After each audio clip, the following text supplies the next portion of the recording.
Baik. Oke, Assalamualaikum warahmatullahi wabarakatuh.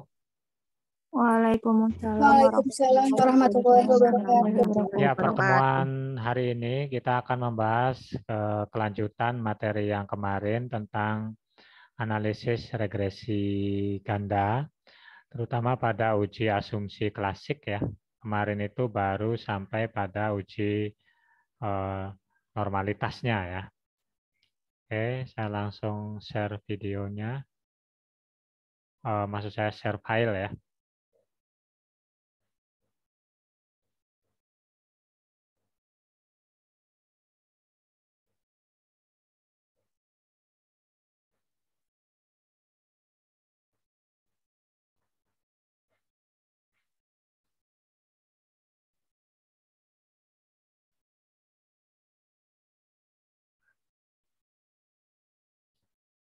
Apakah sudah terlihat? Terlihat. Sudah, Pak. Bentar, belum di Zoom ya.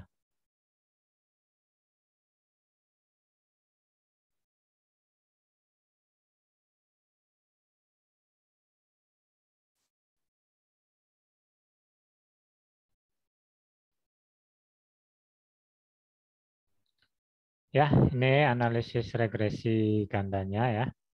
Kemarin sudah ke komputasi.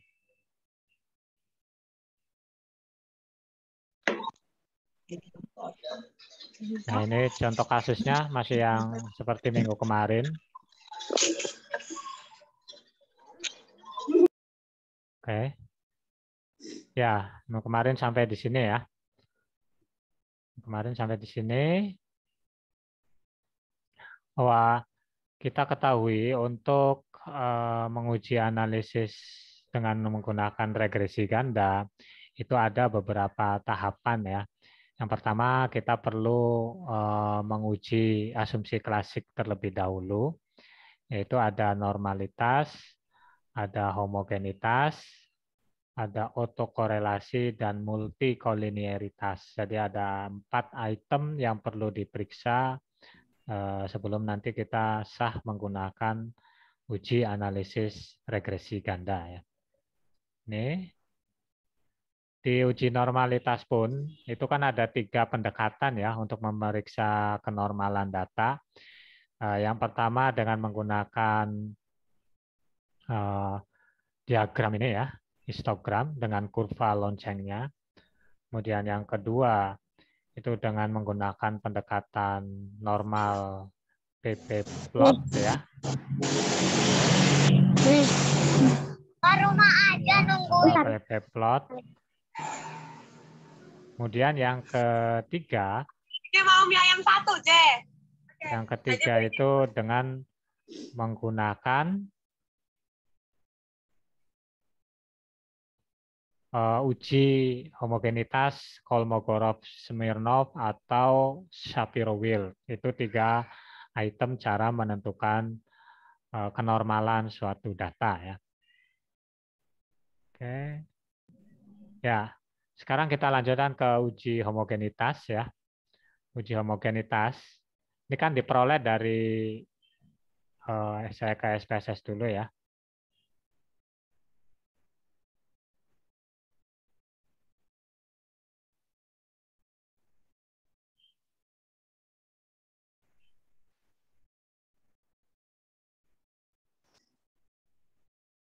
Ya, ini data yang kemarin.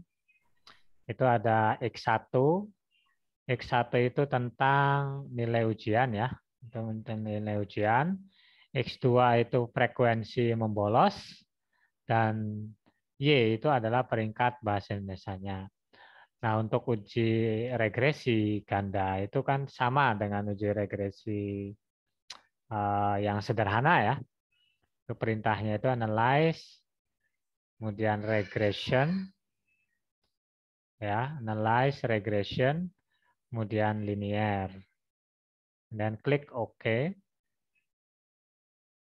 Nah, kemudian yang perangkat bahasa Indonesia masukkan ya ke dependent ya, nilai ujian dan frekuensi membolos masukkan ke independent, pilih metodenya enter ya. klik statistik. Nah, ini yang di checklist ada model fit, ada estimates, ada confidence interval, ada descriptive, dan collinearity diagnostic untuk menguji linearitas ya, linearitas. Kemudian Darwin-Watson ya. Nah, setelah itu baru continue. Kemudian di plot ya, ini di variabel Y kita masukkan Z prediction dan variabel X kita masukkan SD residual. Oke. Kemudian histogram kita centang. Normal probability plot juga kita centang. Setelah itu continue. Oke, kalau sudah semuanya maka klik OK. Ya. Saya akan menuju ke hasil ini ya, outputnya. Oke, ini outputnya ya. Regression, ada statistik deskriptif, itu peringkat bahasa Indonesia, nilai ujian, frekuensi membolos, ya. Oke. Kemudian ada correlation, ada korelasi ya di antara hubungannya itu ya. Itu antara peringkat bahasa Indonesia misalnya di sini dengan nilai ujian, korelasinya berapa. Peringkat bahasa Indonesia dengan frekuensi membolos. Ini ada ya semuanya di sini. Oke, kita langsung ke uji homogenitas. Uji homogenitas. Ya, ini kita ngelihat dari sini ya. Ada scatter plot, dependent variable, peringkat bahasa Indonesia, dan variabel Y-nya adalah regression standardized predictive value ya. Z residual, Z predictive. Kemudian regres di variabel Y-nya itu SD residual ya. SD residual. Oke. Nah, kita lihat pencarian di sininya. Titik-titik datanya kita lihat, titik-titik datanya ya. Kalau titik-titik data ini, error-errornya ini ya, itu tidak membentuk suatu pola atau dalam kata lain dia menyebar acak ya. Menyebar acak, tidak membentuk suatu pola, maka kita bisa mengartikan bahwa error dari regresi itu bersifat homogen ya. Homogen ya. Atau berasal dari populasi yang sama sampelnya ya. Kalau homogen itu ya. Beda kalau errornya acak ya. Oke, kita coba ke slide. Masih.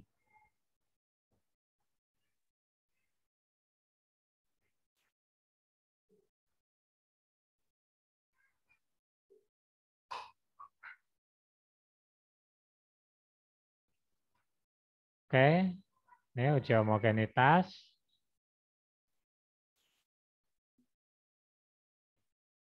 Kita lihat ya, dari hasil pengujian dengan menggunakan metode grafik terlihat bahwa pencarian data bersifat acak dan tidak membentuk suatu pola tertentu. Sehingga dapat disimpulkan bahwa data bersifat homogen atau data berasal dari populasi yang sama. Seperti itu ya. Jadi kalau errornya itu menyebar secara acak, tidak membentuk suatu pola tertentu, itu sudah dipastikan errornya homogen. Dengan kata lain, bisa juga diartikan errornya itu apa istilahnya, datanya itu berasal dari populasi yang sama, baik variabel X, variabel Y, ya seperti itu. Oke, itu tentang uji homogenitas dengan menggunakan pendekatan metode grafik. Jadi kalau yang tadi yang pertama itu normalitas tidak normal ya, tapi ketika diuji homogenitas ternyata dia homogen, seperti itu. Oke, selanjutnya setelah uji normal dan homogen, kita perlu mendeteksi atau memeriksa uji syarat lainnya, yaitu yang ketiga itu ya uji otokorelasi. Uji otokorelasi. Nah, pada saat kita mengolah data tadi itu kan ada centang dari uji Darwin-Watson ya. Nah, ini muncul. Itu uji Darwin-Watson itu digunakan untuk memeriksa apakah ada otokorelasi atau tidak. Seperti itu ya.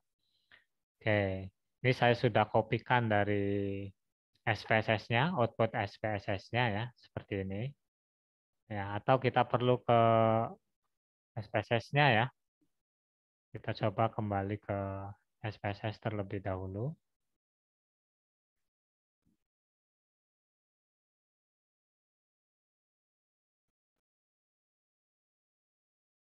Nah,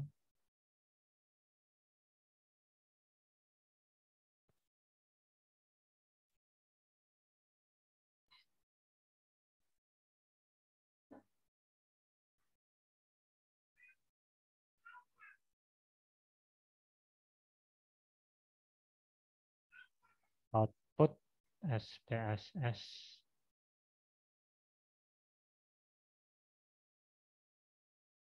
Oke, ini outputnya ya. Kita coba cari yang tadi ada Darwin-Watson-nya ya.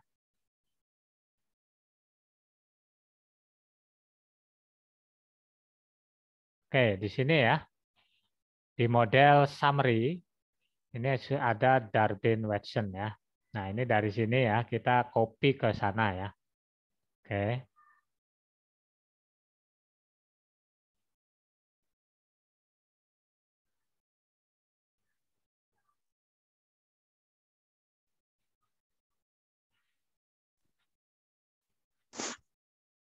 Oke.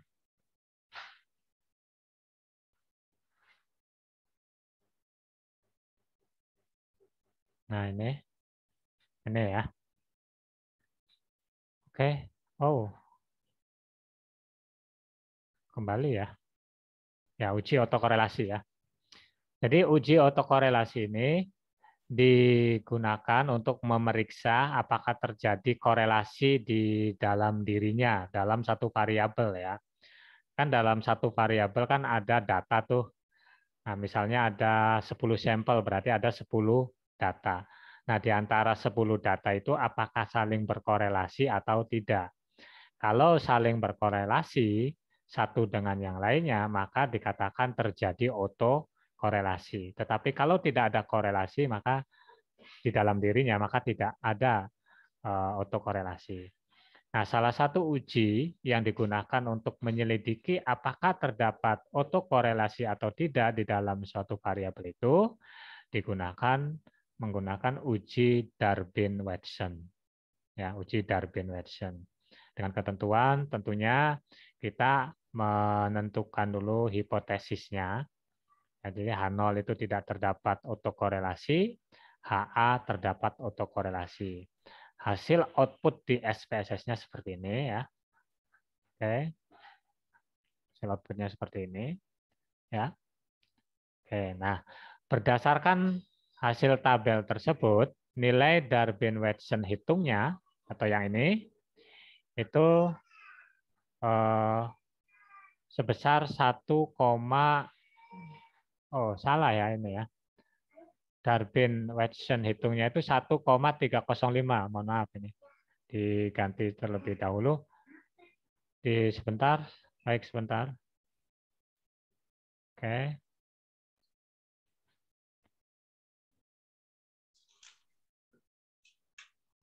Ini salah tulis ini.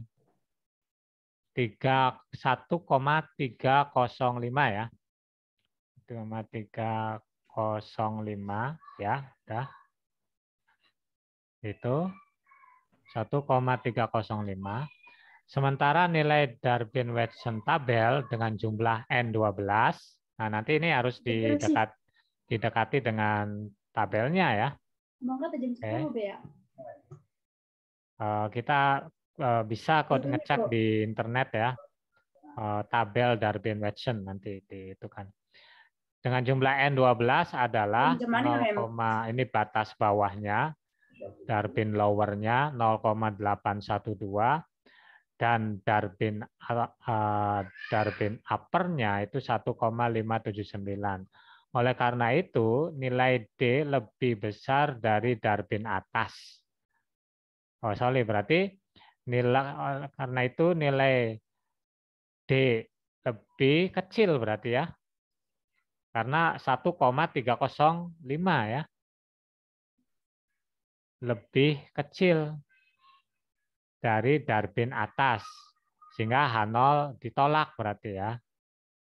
Kalau lebih kecil. Ditolak. Hal ini berarti H0 ditolak. Berarti terdapat autokorelasi. Berarti terdapat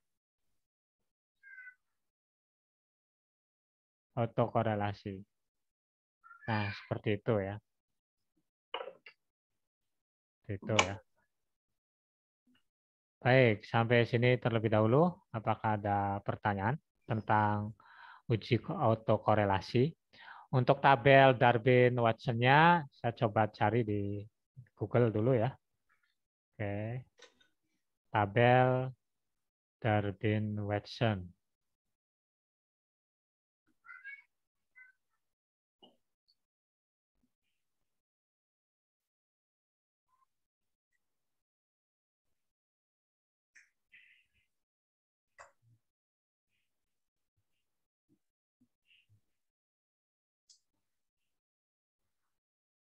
Oke.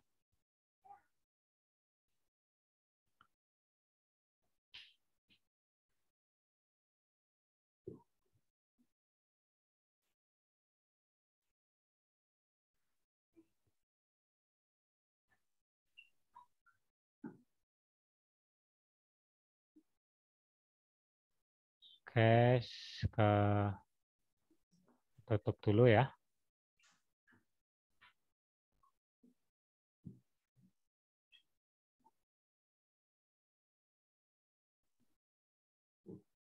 Darwin-Watson.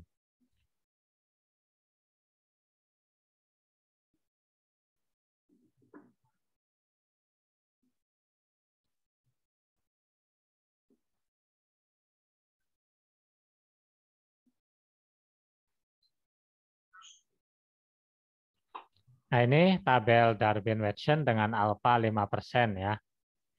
Nah, ini. Udah kelihatan nggak ini? Halo? Terlihat nggak di share file?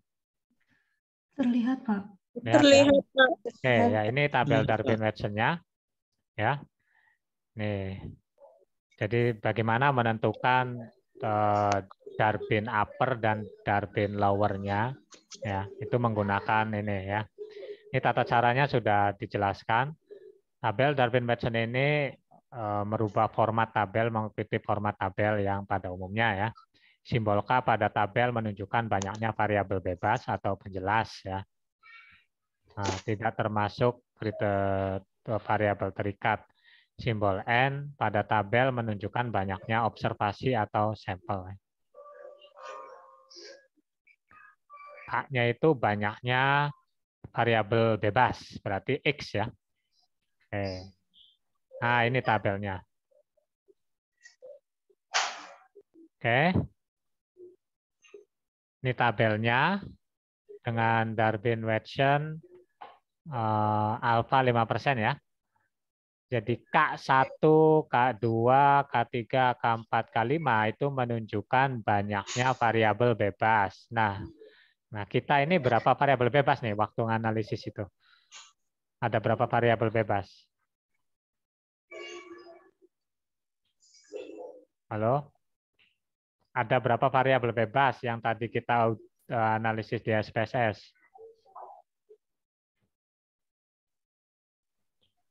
Halo? Ada berapa variabel bebas?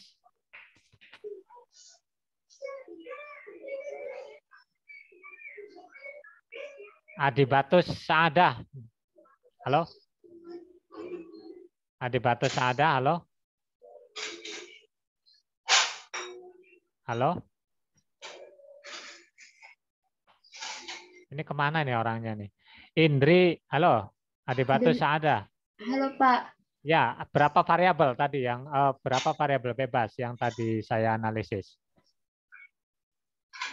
ada 5 Pak. 5 variabel bebas, apa-apa itu?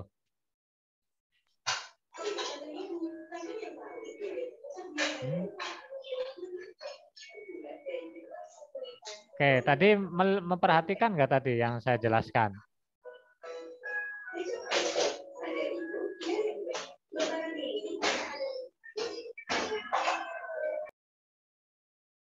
Nah, ini ya. Indri Nuraini. Halo Indri.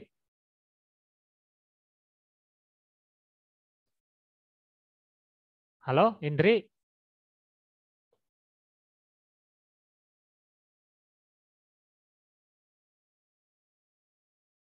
Halo. Ini pada kemana orangnya nih? Rima mana Rima ini? Halo Rima. Oke, kalau gitu kita coba open Zoom, open cam semua ya. Saya stop dulu ini kok. Oke, open cam. Semua Baik, open cam. Pak. Apakah mengikuti atau hanya HP-nya saja yang di sini? Yang mengikuti juga hanya satu kelas atau berapa kelas ini? Coba, oke, Desti. Halo Desti. Ada Mila, ada Septi. Ya, oke.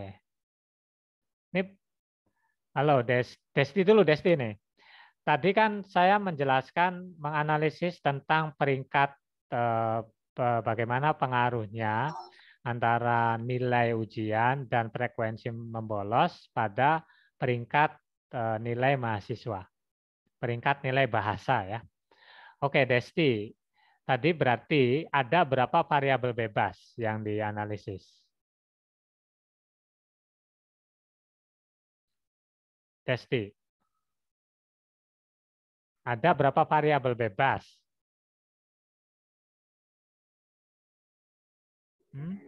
Tadi sempat keluar, Pak. Oh, pantas. Ya, kemarin kan sama nih, materi yang kemarin dengan sekarang itu hanya beda ujinya ya, hanya beda ujinya. Oke.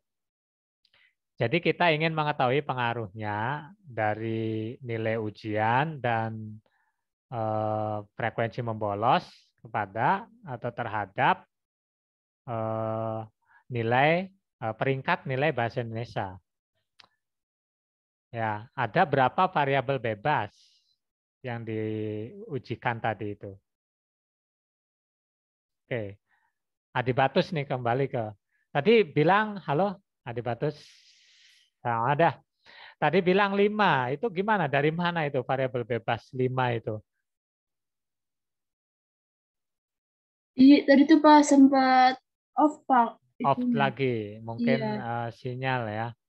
iya. Oke, kita lanjutkan ke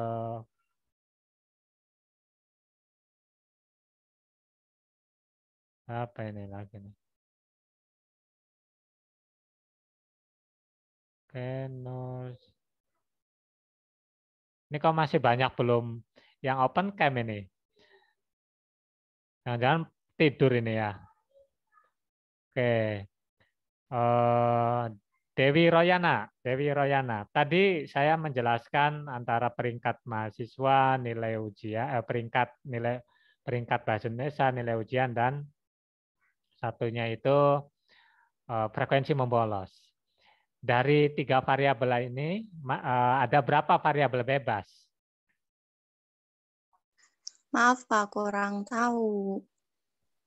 Aduh, kurang tahu lagi. Jadi di awal waktu saya presentasi awal itu, apakah memperhatikan atau ini trouble sinyal atau seperti apa ini kendalanya ini? Oke, saya next ke Dea. Ayo, halo Dea, Mariana. Halo, Pak. Ya, halo. Gimana Dea? Kira-kira ada berapa variabel bebas? Sedengarnya Pak ya tadi kan ini Pak apa tadi? Pengaruh membolos ya, Pak? Enggak. Ya, pengaruh membolos, frekuensi Ulang lagi. membolos, nilai ujian terhadap frekuensi frekuensi membolos, nilai ujian terhadap peringkat nilai bahasa Indonesia. Variabel bebasnya 2 nggak, Pak? Ya, variabel terikatnya 1. Nah, berarti untuk menentukan, saya kan lagi menjelaskan uji otokorelasi nih, ya. Nah, di mana uji otokorelasi itu menggunakan uji Darwin-Watson, ya. Uji Darwin-Watson itu kan Ya, ada Pak. tabelnya untuk menguji apakah H0 ditolak atau tidak. Nah, oke, kalau udah nyambung gitu, saya tampilkan tabelnya, ya. Pak. Oke. Oke, silakan bisa ditutup dulu kameranya, nggak apa-apa ya. Tadi saya hanya ingin memastikan. Oke. Nah, tadi kita cari nilai Darwin-Watson-nya. Kalau DL itu Darwin lower dan DU itu Darwin upper ya. Sini akan K sama dengan 2. Di mana K itu kan menunjukkan banyaknya variabel bebas. Dan N menunjuknya banyaknya responden atau sampel, kan begitu ya. Nah, tadi kalau kita yang tadi dianalisis itu ada 2 variabel bebas. Nah, berarti ya tinggal ditunjuk K-nya sama dengan 2, kemudian N-nya ada 12 kan. Nah, berarti kita di sini nih. Nah, berarti ini nih hasilnya nih. 0,8. Kalau alfanya 5% ya. Berarti 0,8612 dengan 1,5621. Ya. Nih. Oke. Tuh, gitu maksud saya cara menentukan DL dan DU-nya pada uji Darwin-Watson. Ya. Anda harus tahu berapa banyak variabel bebasnya dan jumlah sampelnya berapa. Tadi kasusnya itu jumlah sampelnya ada 12 dan variabel bebasnya ada 2 gitu ya. Sehingga diperoleh DL-nya Darwin lower-nya itu 0,8122 dengan Darwin upper-nya itu 1,5621. Seperti itu. Ya. Oke. Kita kembali ke slide.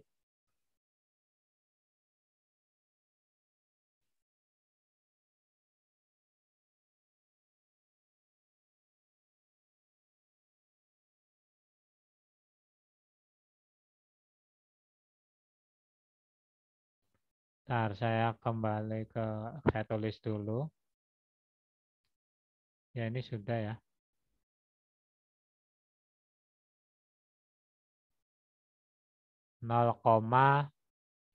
Darwin upper-nya itu, lower-nya itu 0,812 dan Darwin upper-nya itu 0,579. Ya, betul.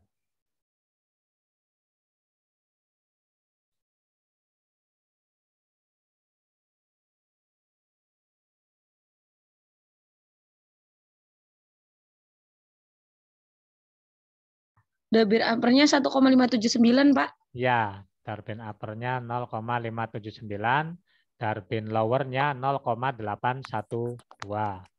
Nah, cara menentukannya tadi ya, cari banyak variabelnya, kemudian cari banyak sampelnya.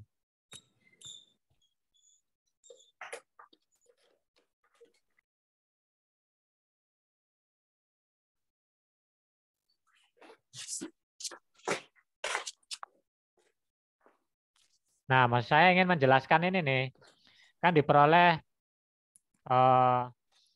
nilai kritis atau nilai hitung Darwin-Watson-nya itu kan 1,305. Gitu, makanya di sini dijelaskan nih. berdasarkan hasil tabel tersebut, nilai Darwin-Watson hitungnya atau D-nya itu sebesar 1,305. Dari sini nih, 1,305 ya. Oke. Sementara nilai Darwin-Watson tabelnya tadi, ya, cara mencarinya, itu dengan jumlah N 12 dan variabel bebasnya 2, itu diperoleh Darwin lowernya 0,812 dan Darwin uppernya itu 1,579. Nah, oleh karena itu nilai D dihitung berarti kan lebih kecil ya dari dari DU kan. Nah, lebih kecil sehingga H0 ditolak. Berarti kalau H0 ditolak terdapat autokorelasi. Seperti itu ya. Oke, berarti dari 3 pemeriksaan uji asumsi klasik, yang pertama uji normal berarti tidak normal, kemudian uji maksudnya mendekati normal ya, kemudian uji homogenitas homogen, dan autokorelasi terdapat autokorelasi ya. Kita coba lanjutkan dengan uji multikolinearitas ya. Oke. Ini uji multikolinearitas. Nah, untuk pemeriksaan uji multikolinearitas ini dapat dilihat dari nilai, ini bukan bilai ya, ini salah ketik ya. Nilai FIF, VIF ya, atau TOL, dan condition index ya. TOL itu tolerance-nya ya. Nah, di sini kita coba menggunakan nilai FIF ya. Oke, nilai ini ya. VIF ya.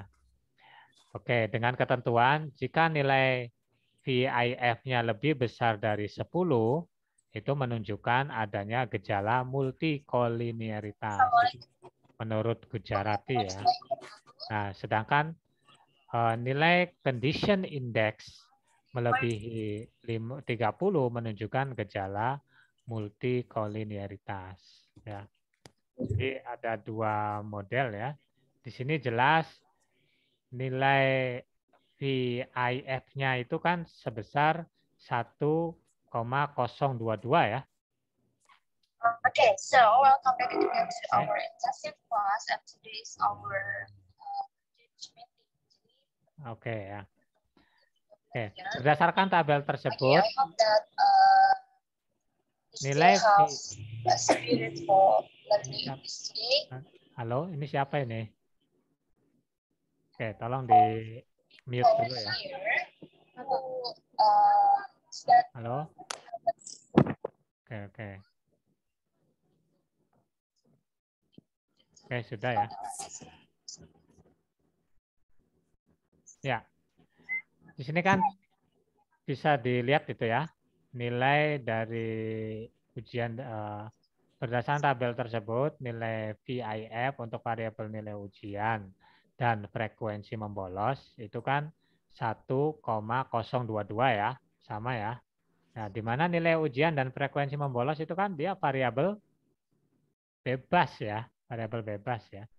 Nah, di antara variabel bebasnya ada korelasi atau tidak gitu, seperti itu. Ternyata nilai VIF-nya itu lebih kecil dari 10 ya. Oke. Sementara nilai condition index maksimumnya itu ini 19. Oke, ini nggak dimunculkan ya di sini ya. Oke. Jadi cukup dengan VIF saja, itu kan sudah jelas. Kalau lebih besar dari 10 berarti ada multikolinearitas, tapi kalau di bawah 10 berarti tidak terdapat multikolinearitas. Oke. Berarti dari 4 uji asumsi klasik itu hanya ada 2 yang terpenuhi, yaitu homogenitas, datanya homogen, dan yang terakhir itu tidak terdapat multikolinearitas. Sehingga kalau tidak 4-empatnya terpenuhi, berarti kita tidak bisa sebenarnya melanjutkan dengan menggunakan uji regresi ganda. Kita harus kembali dulu apakah kita harus mengambil sampel ulang, ya? Apakah kita harus mengambil data ulang, atau kita mentreatment datanya dengan menggunakan ini ditransformasi datanya seperti itu. Jadi keempat asumsi tadi harus normal, harus homogen, tidak ada autokorelasi dan tidak ada multikolinearitas, itu harus terpenuhi. Ya, harus terpenuhi keempat-empatnya. Karena tadi itu hanya ada 2 yang terpenuhi, maka kita tidak bisa melanjutkan ke uji regresi.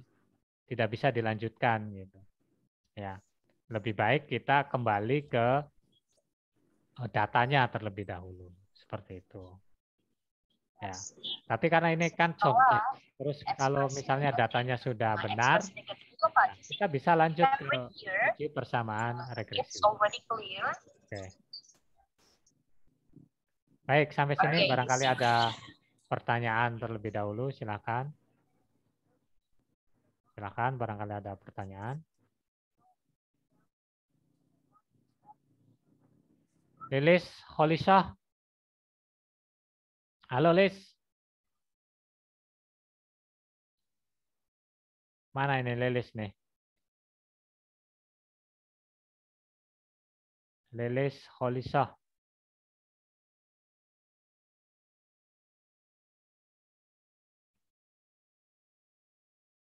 Halo, Lis. Oh, nggak muncul lagi nih. Oke, silakan. Barangkali ada pertanyaan tentang uji asumsi klasik dari 4 itu ya. Ada uji normalitas, ada uji homogenitas, ada uji autokorelasi, dan ada uji multikolinearitas. Sebelum nanti kita lanjutkan ke materi selanjutnya. Silakan. Apakah ada pertanyaan? Bapak izin bertanya, Pak. Ya, Dea ya. Iya, Pak. Dea? Ini ya tadi yang cara menghitung yang Darwin Watson itu gimana, Pak? Apa download apa gimana itu? Pakai Cara SPSS? menghitungnya kan tadi sudah dihitungkan dengan SPSS, Dea. Oh, berarti dengan SPSS ya, Pak ya? Iya, kan muncul. Nih, saya coba ulangi lagi SPSS-nya. Oke, di sini. Oke, terlihat?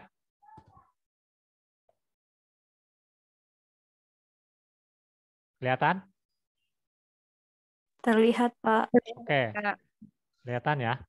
Kita lihat nih. Ini kan X1 itu apa tuh? Nilai ujian, X2 frekuensi membolos, dan Y itu peringkat bahasa Indonesia ya. Oke.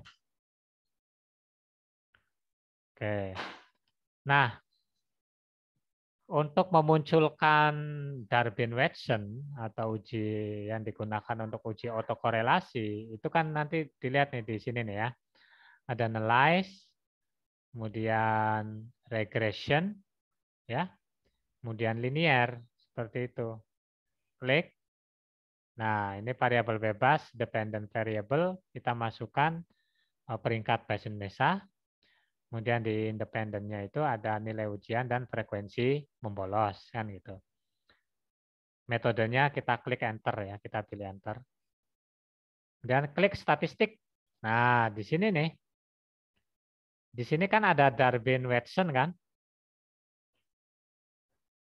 Oke. Kelihatan nggak nih ini? Kelihatan, Pak. Ya, di sini harus dicentang itu. Nah, harus dicentang. Ya, ini kan digunakan untuk menguji autokorelasi ya. Untuk menguji autokorelasi. Oke, berarti continue kan. Oke, setelah itu kita pilih plot. Nah, ini kan untuk menguji homogenitas. Ya, itu. Ya, kita klik OK.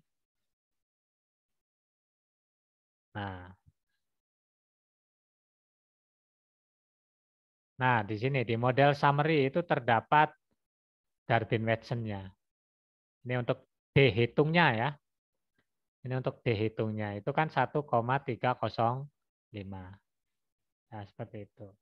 Nah, untuk mencari D tabelnya, nah, berarti kita perlu tabel Darwin-Watson kan? Seperti itu. Nah, nanti kita temukan DL atau Darwin lower dan DU Darwin upper-nya seperti itu. Kemudian kita coba pasangkan atau kita cross dengan D-hitungnya. Kalau D-hitungnya itu lebih besar dari Darwin atas, maka dikatakan tidak ada autokorelasi. Tapi kalau lebih kecil dari Darwin atasnya, maka terdapat autokorelasi seperti yang tadi saya jelaskan seperti itu. Baik. Baik, Pak. Terima Oke. kasih. Ya, sama-sama. Nah, untuk menguji selanjutnya kita menentukan persamaan regresi ya. Untuk menentukan persamaan regresi kita bisa melihat di tabel koefisien ya. Kita bisa melihat tabel koefisien di sini. Nah, ini ya kita kopikan dulu misalnya ke Word ya. Copy ke Word ya.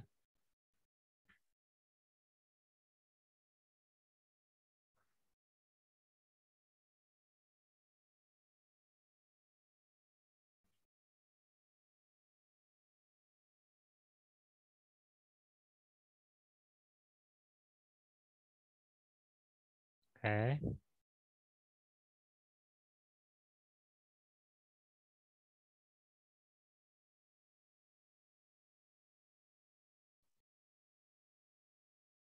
Persamaan regresi ya. Oke, dari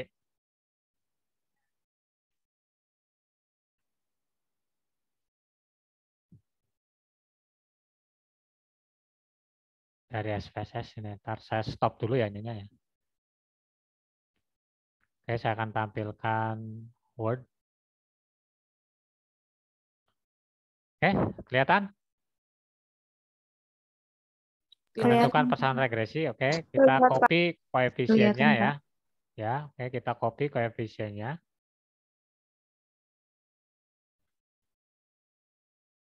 Nah, seperti itu. Udah. Nah, kita lihat di konstan ini kan ada di model itu kan ada konstan ya. Ada nilai ujian dan ada frekuensi membolos ya. Tuh. Ada frekuensi membolos ya. Ini kita betulkan dulu sedikit tabelnya ya.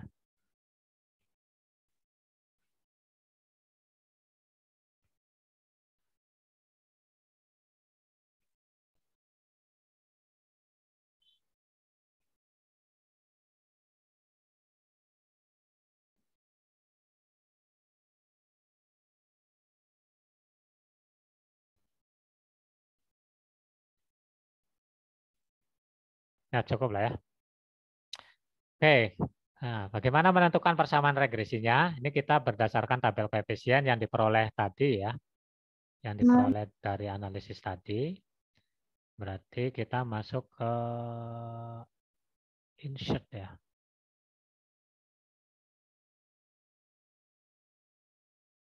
Ini equation.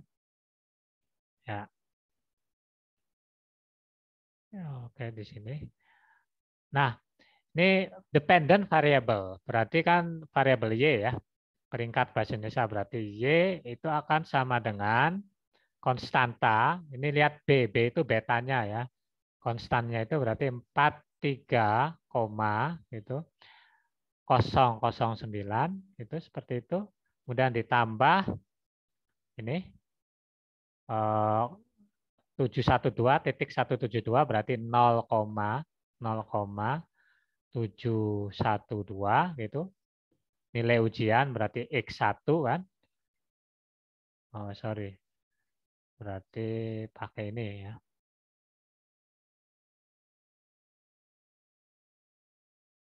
Ya. Ini X1. Kemudian karena ini minus ya. Nah, ini untuk frekuensi membolosnya ini minus berarti dikurangi. Dikurangi dengan 0,571 0,571 seperti itu. X2 ya. Oke. Ini X kemudian 2. Nah, seperti itu persamaannya ya. Oke. Itu cara menentukan persamaannya ya. Atau kita bisa dengan menyebutkan variabelnya ya. Oke. Atau kita bisa menyebutkan dengan variabelnya. Y itu apa? Peringkat bahasa Indonesia kita tuliskan. Peringkat bahasa Indonesia. Nah, itu akan sama dengan 43.009 ditambah 0,712 X1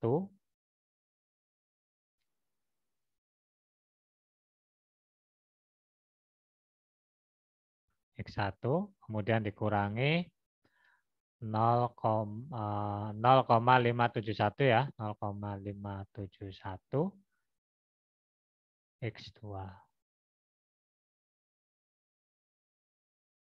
X2. Oh, mohon maaf. Bukan variabel ya. Langsung gitu maksudnya. X1 itu apa? Nilai ujian. Nilai ujian. Dan X2. X2-nya itu frekuensi membolos.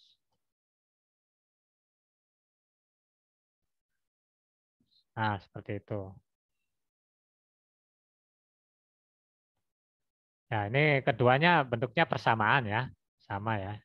Ini dalam bentuk variabel simbol ya. Kalau ini sudah ditulis variabelnya. Nah, bagaimana menjelaskan persamaan tadi? Ya, interpretasinya. Ini kan kalau dibaca kan Y sama dengan 43,009 ditambah 0,712 X1 dikurangi 0,571 X2. Itu membaca secara matematis ya, hubungan persamaannya seperti itu. Atau ini peringkat bahasa Indonesia itu sama dengan 43,009 ditambah 0,712 nilai ujian dikurangi 0,571 frekuensi membolos. Ya. Oke. Jadi cuma karena tadi itu dua asumsi yang tidak terpenuhi yaitu normal dan autokorelasi ya. Nah, itu tidak bisa dilanjut itu secara statistik ya, itu tidak bisa dilanjutkan menentukan persamaannya seperti itu. Ini tadi saya jelaskan bagaimana menentukan persamaannya seperti ini. Tapi karena dua uji asumsi tidak terpenuhi, jadi tidak bisa dilanjutkan. Untuk uji hipotesis, ya, seperti itu. Baik, sampai sini ada pertanyaan lagi barangkali? Izin bertanya, Pak. Ya, silakan. Tadi kan Bapak sudah menjelaskan beberapa uji. Nah, Ya. dari beberapa uji itu tujuannya apa sih Pak masing-masing ininya ujinya tujuannya? Ya. Oke. Ya, untuk statistik itu kan ada dua macam ya. Ada statistik parametrik dan ada statistik non-parametrik. Untuk statistik parametrik, maka itu diperlukan ada syarat uji tertentu sebelum kita melakukan uji hipotesis yang dimaksud. Seperti di analisis regresi ganda. Nah, sebelum kita menganalisis regresinya, persamaan regresi ini, itu ada syarat, uji syarat namanya. Uji syarat yang harus dipenuhi. Nah, di regresi ganda ada 4 uji syarat. Yang pertama uji normalitas, uji homogenitas, uji autokorelasi, dan uji multikolinearitas. Uji normalitas itu digunakan untuk mengetahui, ya fungsinya, untuk mengetahui datanya itu normal atau tidak. Seperti itu. Kalau homogenitas ya untuk mengetahui datanya homogen atau tidak. Ya. Kemudian autokorelasi apakah terdapat korelasi di dalam dirinya atau tidak. Kalau multikoliniaritas, apakah ada korelasi di antara variabel bebas atau tidak? Seperti itu. Jadi itu fungsinya untuk mensahkan sebuah uji yang kita lakukan sebelum kita lakukan. Kalau syaratnya tidak terpenuhi, maka kita tidak bisa melanjutkan. Itu prosedur dari uji statistik parametrik, ya, seperti itu. Seperti itu. Nah. Terima kasih, Pak. Ya, silakan. Ada lagi barangkali?